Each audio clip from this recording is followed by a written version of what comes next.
How's it going, guys? Gabe here from RC Cincy, and today I decided to go ahead and do the Sky Rover Phoenix 4-channel quick flight.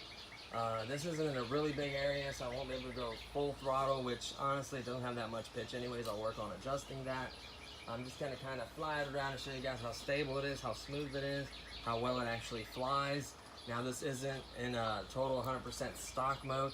I did shave the other two blades off due to how heavy the tail rotor supposedly has been. I'll do another video with the original tail rotor. I do have two of these. Comes one in a package. Also removed this little bar that goes like this. It's just nothing. It's just weight reduction mainly. So I did weight reduction on the back of it. Cut those off.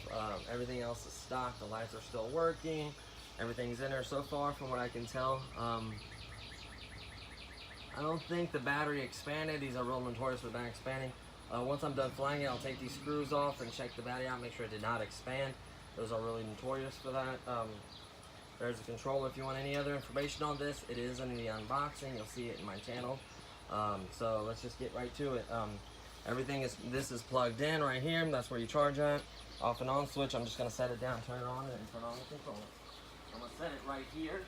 I'm going to walk back over so you can hear me better. Facing away from us. Turn it on. I'm going to turn the controller on. And throttle up, down. Light went solid, that means I'm bound, so I'm going to slowly throttle up. Now right now I'm in low rate. I'm probably going to start out rate 2 because it is just a slight breeze. You can see the trees moving. With a slight breeze, there's my little doggy. Heads up, buddy. Now I'm going to get on this side so I can kind of focus and some throttle. It does not have that much punch, honestly. Like there is almost full throttle. Like that's almost full throttle right there. So it is kind of heavy. It doesn't have as much power as I thought it would. Let's kind of try to fly around a little bit. That's almost full throttle there. Not a really smooth throttle, honestly. The wind just carried it right there.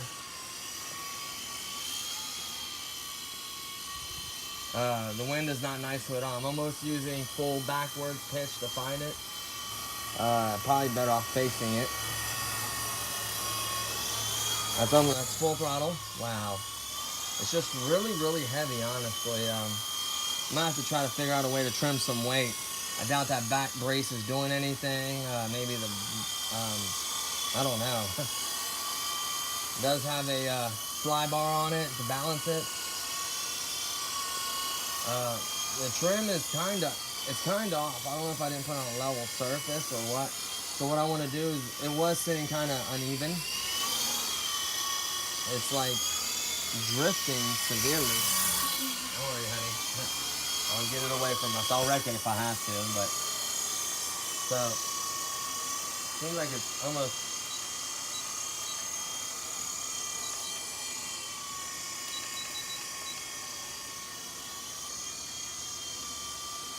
it's almost like it's like leaning that way. So what we're gonna do is I'm gonna set it down and try to recalibrate it. So I'm just gonna land. Not the best place to land, but I just wanted to go ahead and get out of there. I'm gonna sit on the porch here because this does look pretty level. What I'm gonna do is I'm gonna turn off the controller, turn off the quadcopter, and I'm gonna try to lay it, set it upright, flat as possible. The blades out, and then turn this on and turn this on, and just give it a second. Solid light. Now I'm gonna do is hold it this way. 2, 3, and I'm gonna hold it this way. Then I'm gonna do both in. I don't know, there has to be a way to calibrate the gyros. There typically is to hold something. I left it quite a while when I turned it on to kind of let it give itself. There's rate 2, so I'm gonna basically take it and move it while it's calibrated like that over here. And I'm going to take off. Oh, the tail rotor is going to hit the grass. There we go.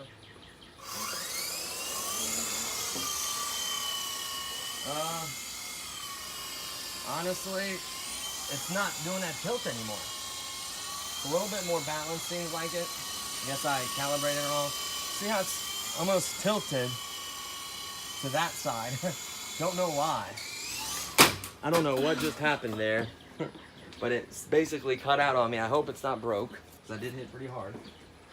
And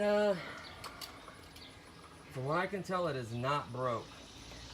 So what we'll do is we'll set it right here. Slowly start to spin it up again.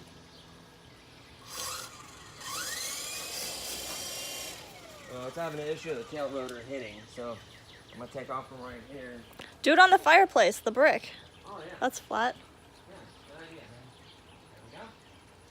Spin them up, get the bloody power.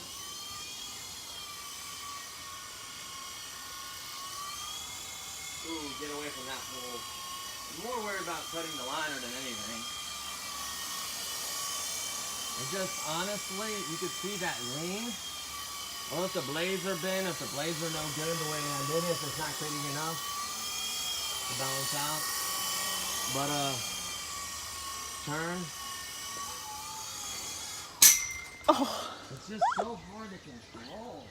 There is a breeze, which I understand there is a breeze. I've wrecked this pretty hard, and it's not doing anything to it. It's not really hurting it. So that's the only good part about it. It is a pretty tough little bug. Pretty tough little helicopter. It's just, like right now it's full to the right. Look how long it takes and how little the pitch on it is. Full to the left, forward, back. It's like, I don't know if it's not adjusted correctly or it just doesn't have the power. But that's almost full throttle to fly. That's full throttle up right now. And that's all it can climb as fast as it can. And I just feel like I lost control there for a minute. Come back this way. And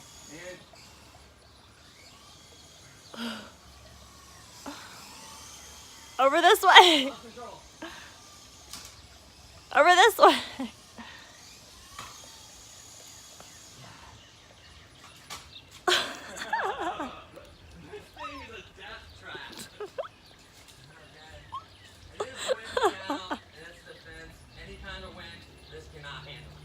If it's a 2 mile per hour breeze, this cannot handle it.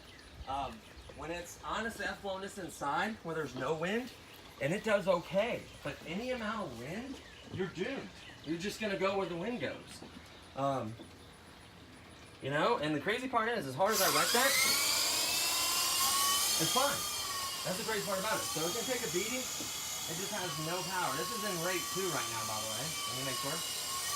Yes, it's in rate 2. See if there's no wind, like right now the wind just picked back up. There's no wind, this does okay. The child could have fun with this, obviously with supervision, but I don't know, I don't feel safe with this. I don't feel like there's the controls there. And right now, it just went there on its own. Like, I don't know if the radio signal cuts out, or if I wrecked it severely and it just, or if the wind just gave a little bit.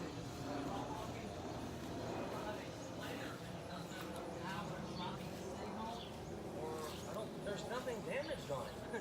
There's 0 damage to this. I mean, there's not even marks on it. So it's holding up for wrecks. I wouldn't say this is an indoor because it's far too big and it'll literally tear up every lampshade and every light you have in the house. I just feel like I'm losing control of it. Or the wind is honestly probably too much. Like right now, flying perfectly fine. I'm obviously doing that to get it to hover like this, but in a hover it does okay. You're almost having to give full inputs on the joystick just to get it to stay like that. It's a little frustrating. There just cannot be any wind. I can see how a kid would honestly have fun with this. Do a couple little spins.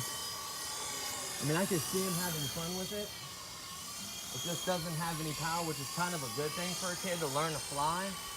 But also, it is 4 channels, so you will learn the basics of it. If you've flown a quadcopter, you can fly this one. It's not like a collective pitch or anything like that.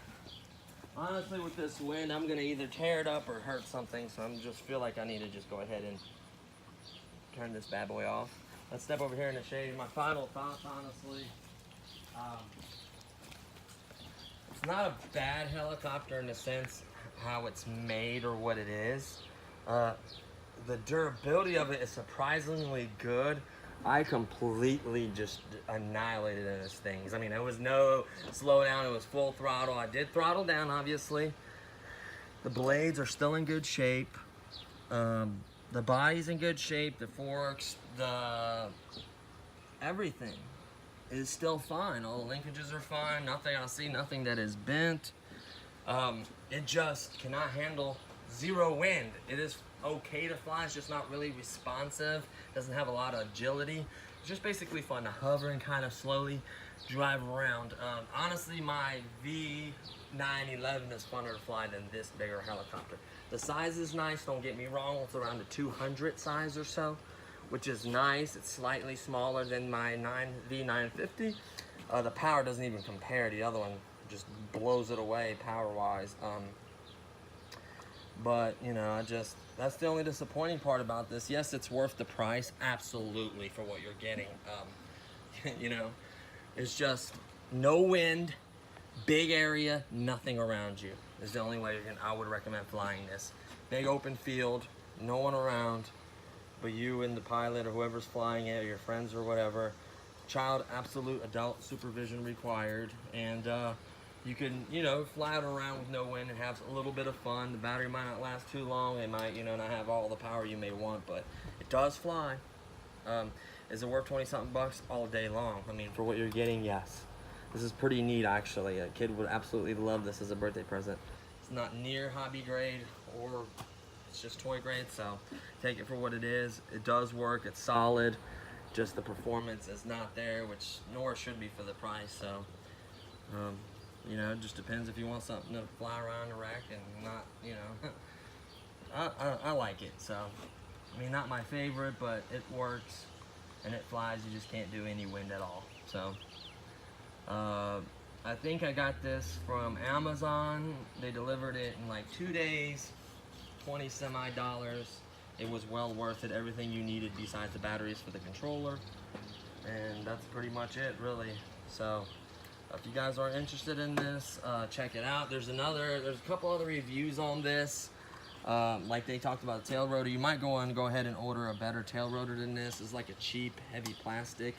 The V912 tail rotor, which is the same size helicopter, screws in the same exact way. It's actually a duplicate in my opinion, because the way the metal frame is, the skis, the tail, the motors, just everything, even the size of the blades, everything seems to me like it's basically like this is like a knockoff. So you're gonna save, you know, you're paying $68 for the other one, and this one's only like 20-something bucks. So it's, you know, 2/3 the price, so, or 1/3 the price. So honestly, you'd be better off getting this.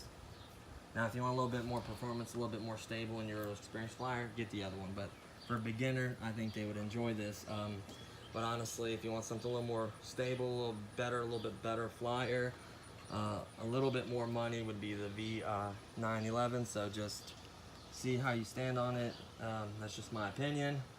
I want to thank you guys for watching this. I'm excited. I reached 45 subscribers. I'm only 5 subscribers away from doing another giveaway. What else? I'm almost 5,000 views, so I appreciate all the love. I'm getting plenty of comments and likes and so forth. For me, you know, I started out with 3 people subscribed and, you know, 3 or 4 views. So to get to that, I'm more than thankful. I'm grateful. I'm happy about it. There's going to be more videos to come. I'm going to try to get another video or 2 out this weekend if I can, if I have the time. I want to thank you guys for watching, and I'll see you guys in the next video. Bye.